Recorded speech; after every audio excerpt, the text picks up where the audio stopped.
वजीर आला और गवर्नर के दरमियान बर्फ पिघलने लगी। अली अमीन गंडापुर ने गवर्नर फैसल करीम कुंडी से राब्ता कर लिया।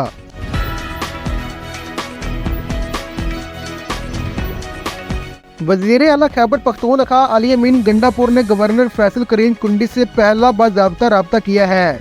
गवर्नर खैबर पख्तूनख्वा फैसल करीम कुंडी वजीर आला खैबर पख्तूनख्वा अली अमीन गंडापुर की दावत पर सूबे की सियासी अमन अमान की सूरत हाल पर मुख्तलिफ सियासी जमातों की मुशावरत से बुलाए गए जिरगे में शिरकत करेंगे। वजीर आला KP अली अमीन गंडापुर का गवर्नर फैसल करीम कुंडी के साथ पहला बाज़ाब्ता राब्ता होगा, जिसके लिए गवर्नर खैबर पख्तूनख्वा फैसल करीम कुंडी इस्लामाबाद में तमाम मसरूफियात तरक करके पेशावर के लिए रवाना हो गए। ग्रैंड जिरगा तमाम सियासी जमातों के पार्लिमानी लीडर की मुशावरत के नतीजे में बुलाया गया है। जिरगे की सरबराही सूबे के चीफ एग्जीक्यूटिव करेंगे।